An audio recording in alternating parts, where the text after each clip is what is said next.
अस्सलाम वालेकुम। मेरा नाम अली जाहिद सरफराज है। अगर आप मेरे यूट्यूब चैनल पर नए हैं तो I make videos to aware Pakistani people like what they been doing, like वो क्या कर रहे हैं। और आज मैं ओलंपिक्स के बारे में बात करूँगा एंड आपको थंबनेल से पता चल गया होगा। So most welcome. यार अगर कहा जाए ना कि ये जो पाकिस्तानी कौम है ये लंगड़ी लूली है तो गलत नहीं होगा, क्योंकि आप देखें कि हमने 7 एथलीट भेजे हैं टोटल ओलंपिक्स में। 24 करोड़ की वाम है। मैं ओलंपिक्स की ओपनिंग सेरेमनी देख रहा था तो उसमें जब पाकिस्तानी डेलीगेशन आया तो वो कह रही थी कमेंटेटर की, यार ये 24 करोड़ का मुल्क है और उन्होंने सिर्फ 7 एथलीट्स भेजे हैं। मैं परेशान हो गया। मैंने कहा यार ये क्या मतलब हम कर रहे हैं कि यानी कि हम स्पोर्ट्स पे भी नहीं जा सकते, हम स्पोर्ट्स भी नहीं सही तरह खेल सकते। अच्छा, ओलंपिक्स का सिस्टम ये है कि ओलंपिक्स में ना आपको ऐसे जिस तरह क्रिकेट फुटबॉल में पैसे मिलते हैं ना बहुत ज़्यादा, वैसे नहीं मिलते। सिर्फ गोल्ड मेडल्स मिलते हैं और आपके मुल्क का नाम बनता है। आ, होता ये है कि आप अगर compete करते हो, अगर आपने कोई मेडल नहीं जीता, आप फर्स्ट टॉप 3 में नहीं आए तो आपको कुछ भी नहीं मिलता। हाँ, ये होता है कि जो ब्रांड होता है ना जिसने आपको स्पॉन्सर किया होता है वो आपको पैसे ज़रूर देता है। और अगर आप में दम है तो आपको ब्रांड स्पॉन्सर करते हैं, क्योंकि बेशक आप टॉप 3 में नहीं आए लेकिन आप वहाँ पर compete करने गए हो तो पूरी दुनिया आपको देखती है, पूरा आपका स्पेशली आपकी कंट्री आपको देखती है। तो वो ब्रांड का एक कुछ ना कुछ वो अर्न कर लेते हैं, उनकी मार्केटिंग हो जाती है। बहुत शर्म की बात, हमने सिर्फ 7 एथलीट भेजे। तो मैंने कहा थोड़ी सी हिस्ट्री में जाके चेक करते हैं। तो 1948 में जब पाकिस्तान बना था, जब पाकिस्तान की आबादी अब 24 करोड़ है, जब 4 करोड़ भी नहीं थी, तो तब पाकिस्तान 36 एथलीट भेज रहा था, 36 एथलीट। फिर 56 में पाकिस्तान ने 55 भेजे, यानी कि जो सबसे ज़्यादा पाकिस्तान ने आज तक भेजे, 55 में भेजे थे। यानी कि जो हमारी एल्डर जनरेशन्स थी वो हमसे ज़्यादा अच्छा स्पोर्ट्स खेलती थी। उसके बाद 1960 में 44 थे, फिर भी काफ़ी ज़्यादा, 7 से तो बहुत ज़्यादा। 64 में 41 थे।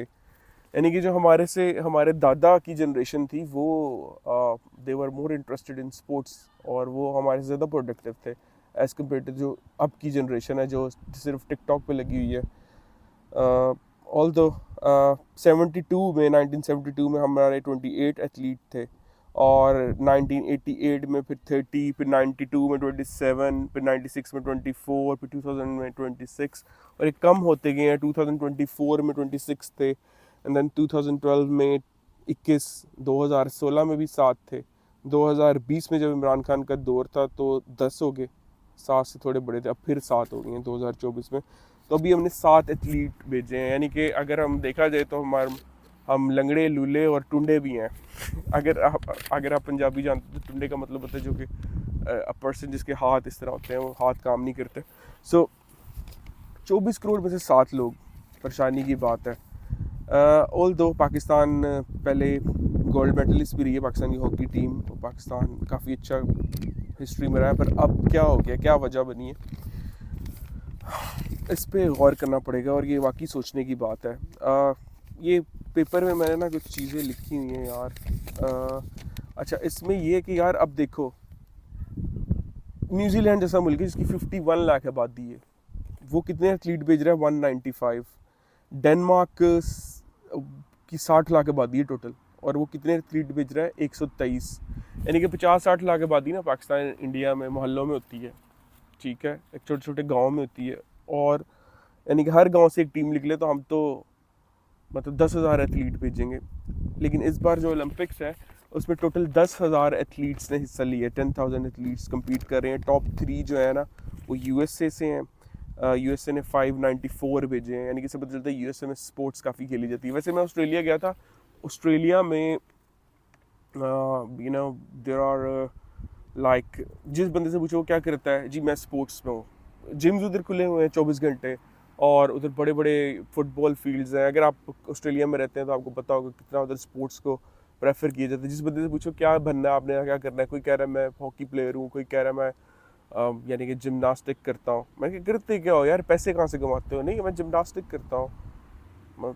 हमें तो हमारी तो समझ से ही बाहर है कि यार ये पैसे कहाँ से कमाता होगा। वो स्पोर्ट्स से ही पैसे कमाते हैं और लाखों रुपया कमाते हैं।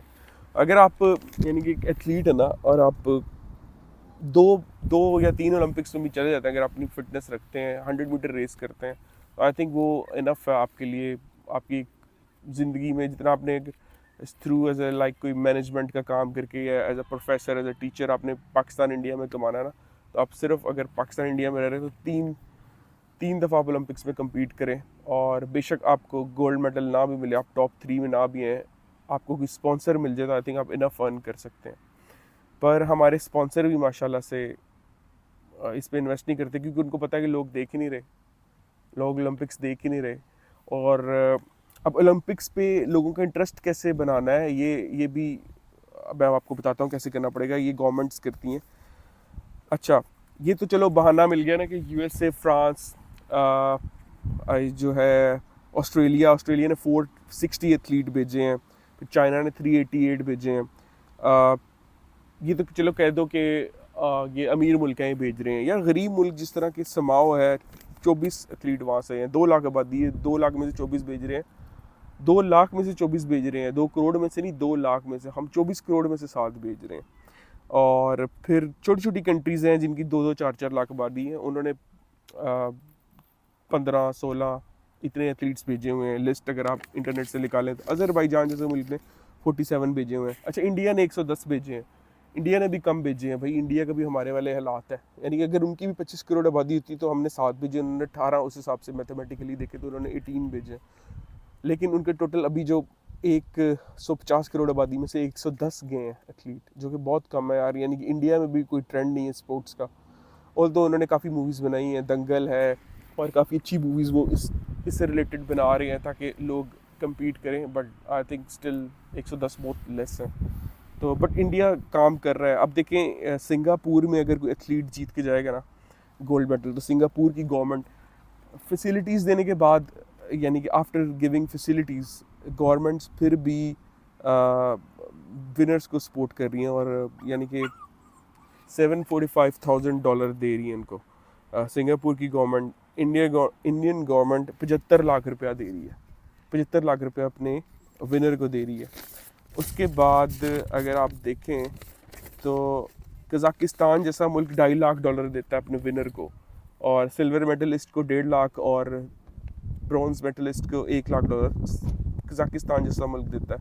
फिर यूएसए जो है वो $37,000 देता है गोल्ड मेडलिस्ट को, 20,000 silver medallist, and then further. So कुछ कंट्रीज़ हैं जो बिल्कुल नहीं भी सपोर्ट करते, जैसे कि आप स्वीडन है, यूके है, ये बिल्कुल अपने एथलीट को सपोर्ट नहीं करते, कुछ नहीं देते। ऑल द फैसिलिटीज़ देते हैं पर कोई इनाम नहीं देते जब वो जीत करते हैं।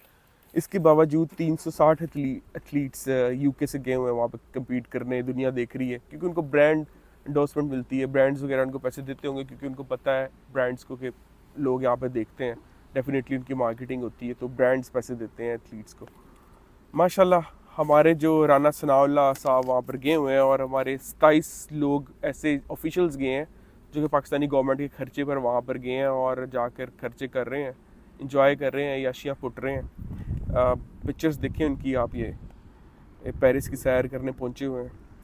तो बहरहाल ये तो इन्होंने ऐसे ही करना है, इनको कोई परवाह नहीं है। और पाकिस्तान एज अ कौम भी अगर हम देखें तो हम अपनी स्पोर्ट्स को वो इम्पोर्टेंस नहीं देते।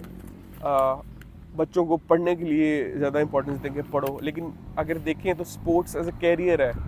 हमें बच्चों को इस तरफ लेके आना चाहिए, अपने बच्चों को इन पे इन्वेस्ट करना चाहिए, जिस तरह हम स्कूल्स में इन पे पैसे इन्वेस्ट करते हैं। ऑल दो HSN जैसे स्कूल हैं पाकिस्तान में, काफ़ी अच्छे स्कूल हैं जहाँ पर काफ़ी ज़्यादा फ़ीस दी जाती है, वहाँ पर तो सब कुछ सिखाया जाता है, गोल्फ तक सिखाई जाती है, horse riding, stuff like that, but majority अवाम को नहीं सिखाई जा रही। मॉरल ऑफ द स्टोरी ये है कि जो पाकिस्तानी कौम एज ए नेशन, उनके पास ये बहाना नहीं है कि गुर्बत है, लोगों को खाने के पैसे नहीं है। आप स्पोर्ट्स की बात कर रहे हो भाई, नाइजीरिया से भी लोग जा रहे हैं, नाइजीरिया और अफ्रीकन कंट्री भी 70-80 एथलीट्स भेज रहे हैं, और वो स्पेशली रनिंग करते हैं और जाके गोल्ड मेडल भी जीतते हैं। और इन कंट्रीज़ के पास ज़्यादा गोल्ड मेडल है पाकिस्तान से और इंडिया से। बहरहाल कोई बहाना नहीं रह जाता। अपने माइंड में इमेज को बदलें कि यार स्पोर्ट्स जो है एज अ लाइक कैरियर भी लेके चल सकते हैं आप। पढ़ाई से नहीं कि पढ़ के जी क्लर्क बन जाना है, बस आप पढ़ लो 10 जमातें 12 जमातें, साथ साथ अपने बच्चों को स्पोर्ट्स भी सिखाएं। और हमारी गवर्नमेंट को भी चाहिए कि यार इस चीज़ पर इन्वेस्ट करें बनिस्बत के आप जी सिक्योरिटी के ख़तरात हैं, जी सिक्योरिटी के मसले हैं। आपने अगर अपनी कंट्री को ऐसा एक ब्रांड बना के चलना है ना, अपनी ब्रांड लेके जाना है, इससे कंट्री का पॉजिटिव नाम होता है। अगर आपके 50 एथलीट जाके पूरी दुनिया ओलंपिक्स देखती है, जाकर गोल्ड मेडल जीत रहे हैं, सिल्वर मेडल जीत रहे हैं, तो भैया आपकी कंट्री का नाम बनता है कि यार ये क्या मुल्क है, ज़बरदस्त लोग हैं। फिर लोग इंटरेस्ट लेते हैं आपके मुल्क में, आपका मुल्क ब्रांड बनता है, लोग आना चाहते हैं यहाँ पे, लोग इन्वेस्ट करते हैं आके, ये सब चीज़ें देखते हैं। तो इस तरह एक मुल्क को उठाते हैं। लेकिन हमारे जो हुक्मरान हैं उनको पता ही नहीं है इस चीज़ का। वो कहते हैं कि नहीं जी, अब ये राना सनाउल्लाह, ये जो, अगर आप कहीं इंडिया से आपको नहीं पता होगा ये बंदा को, नहीं, ये नवाज शरीफ, शहबाज शरीफ का दोस्त है, पाकिस्तान में MLA आ जाता है। जब नून लीग की, नवाज शरीफ की हुकूमत आती है तो ये MLA MP आ जाता है। अब इस बंदे का स्पोर्ट्स से ताल्लुक ही कोई नहीं है। इसके बच्चे देख लेंगे, इनको भी नहीं कोई सिखा रहा होगा या मोटिवेट कर रहा होगा, बेटा आप एथलीट बनो, आप एथलीट बन के आना, ये देखो एक हमारे एथलीट है, कैसे दुनिया, उनको भी बस घुमा रहा है। वो ढूंढ रहा होगा भाई पेरिस में कढ़ाई कहाँ पे मिलेगी, कढ़ाई खाऊं। ठीक है यार, कैसे पता चलेगा, कैसे हम ऊपर आएंगे? तो भाई ओलंपिक्स में अगर आप जाके अच्छा स्पोर्ट्स करते हो, आप अच्छा पढ़ते हो, अच्छा परफॉर्म करते हो, किसी भी जगह पे जाकर आप टॉप करते हो, तो आपके मुल्क का नाम होता है, आपकी कौम का नाम होता है। लोग देखते हैं। लोगों ने आगे नहीं देखना कि भाई बशीर दा मुंडा खेती बाड़ी चंगी करन डया है, कि खेती बाड़ी अच्छी कर रहा है या नहीं। वो भी आप फसलें अच्छी नहीं उगा रहे, वहाँ पर भी आप अच्छा नहीं कर रहे, और जो उगाते हो वो खुद खा जाते हो। आप एग्रीकल्चर में भी अच्छे नहीं हो। तो भाई स्पोर्ट्स में तो कम से कम अच्छे हो जाओ। स्पोर्ट्स में अच्छा होना कोई मुश्किल नहीं है। मैं एक नेक्स्ट वीडियो बनाता हूँ, ये वीडियो काफ़ी लंबी हो रही है, इसमें 32 डिसिप्लिन है, 36 डिसिप्लिन है इसके ओलंपिक्स के। यार इतने आसान है, मतलब कि मैं सोच रहा हूँ मैं चला जाऊँ, जाके कुछ कर लूँ उसमें, कुछ ना कुछ तो हो ही जाएगा भाई। कोई मतलब ऐसे ही हमारे वैसे एथलीट गए हुए हैं, हार ही रहे हैं उधर जाके। 25 एथलीट, मतलब 25 लोग compete कर रहे हैं, तो इनका 26वां नंबर आ रहा है। मतलब इतने पीछे से हार रहे हैं, मतलब नीचे से टॉप कर रहे हैं। अच्छा, अब कोई जी फैसिलिटीज़ नहीं है, नहीं यार, आप खुद भी कर सकते हो। आपको सिर्फ नॉलेज होना चाहिए। थोड़ा सा अपने बच्चों को एजुकेट करो, इस तरफ आओ, कुछ सीखो यार। गूगल पे इंटरनेट मुफ्त है, क्या तुम सिर्फ क्या बीपियाँ देखते रहोगे? कुछ तो सीखो भाई, कुछ तो निकलो, कुछ मतलब कुछ करो यार। इस तरह मत करो, अपना हम बर्बाद कर रहे हैं अपनी कौम को। सिर्फ गवर्नमेंट का कसूर नहीं। अब देखो टर्की का बंदा गया है, इसको हिटमैन कहा जा रहा है। ये इसको जॉन विक का, अब कोई कह रहा है कि ये जॉन विक को इसने ट्रेन किया। ये जाकर जाता है, ना कोई इक्विपमेंट है इसके पास, जाकर ऐसे शूट कर रहा था, बेयर हैंडेड जा रहा है। उधर से साउथ कोरियन और डिफरेंट जर्मनी से आ रहे हैं, उनके पास लेंस हैं, डिफरेंट गन्स हैं, और बड़े बड़े वो यूज़ कर रहे हैं इक्विपमेंट्स के निशाना सही लगे। ये बंदा जाता है, ऐसे जाता है, ठा जाके मारता है और सिल्वर मेडल ले आता है। टर्की का बंदा बड़ा फेमस हो गया यार। ये मतलब पाकिस्तान में इस तरह का रॉ टैलेंट है। मैंने सड़कों पे टैलेंट देखा है पाकिस्तान में। एक टांग पे खड़े होकर ऐसे बाइक लोग चला रहे देखे। तो वो क्या, ये बच्चों वाली ये बाइक्स नहीं चला सकते जहाँ पे ये ओलंपिक्स में बच्चों वाली खेलें हो रही हैं? भाई पाकिस्तान में इतना टैलेंट है, जाके अगर हमारी गवर्नमेंट इस चीज़ पे सोचे ना, हमारे अगर ऑफिशियल गवर्नमेंट वाले लोग जो एस्टेब्लिशमेंट के यहाँ पे खर दिमाग और इडियट्स हैं जो ऊपर बैठे हुए हैं हमारे, अगर ये जाकर वाकई ही में अगर हमारे बारे में सोचे ना, वैसे सोचते तो नहीं है। देखिए राना सनाउल्लाह छुट्टियां मनाने चला गया, ठीक है, नेक्स्ट ईयर किसी और को भेज देंगे। इस बार उसको सीट नहीं मिली, पर बुरी तरह से फैसलाबाद में हारा है। तो वो बेचारे को ना नून लीग ने कहा चलो तुम छुट्टियां कर रहे हो पेरिस जाके, फैमिली को भी ले जाओ, ठीक है, जाके कढ़ाई खाओ, पेरिस में भी जाके कढ़ाई ढूंढो। तो इस तरह के यार अनएजुकेटेड लोग हैं। अगर हमारे पे अच्छे लोग आने लग जाए ना ऊपर, तो मैं कहता हूँ कि कोई गोल्ड मेडल कंट्री जीत ही नहीं सकेगी। जो पाकिस्तान में टैलेंट है, इंडिया में भी सेम टैलेंट है। मैं जानता हूँ, इंडिया में भी बड़े इंडियंस लोगों के साथ रहता हूँ, बहुत टैलेंट है भाई। तो लेकिन हम कुछ कर ही नहीं रहे, ना कुछ करना चाह रहे हैं। अब खुद लोगों को चाहिए कि उठ के आएँ और अपने आप को मनवाएं। और यानी कि जो पाकिस्तान ओलंपिक्स में कम्पीट जो लोग कर रहे हैं ना, ये भी पाकिस्तान में नहीं रहते, ये भी ओवरसीज़ पाकिस्तानी है, तो पाकिस्तान के नाम से कम्पीट कर रहे हैं। और बच्चों ने शोर बड़ा मचाया हुआ। खैर बहरहाल आपको समझ आई होगी, वीडियो अच्छी लगी होगी, लाइक करें, सब्सक्राइब करें। मिलता हूँ किसी और वीडियो में, और मैं चाहता हूँ कि मैं आपसे दोबारा मिलूँ। So please do subscribe and like the video. And उम्मीद है कि ये वीडियो सारे पाकिस्तानियों तक पहुँचे, और नेक्स्ट ओलंपिक्स में हम कम्पीट कर रहे हों भाई। हम हर 36 के 36 डिसिप्लिन में कम्पीट कर रहे हो, बल्कि हम जाके लूडो भी खेल लो भाई, हम इसमें भी जीतेंगे, ठीक है। So see you in another vlog, bye bye.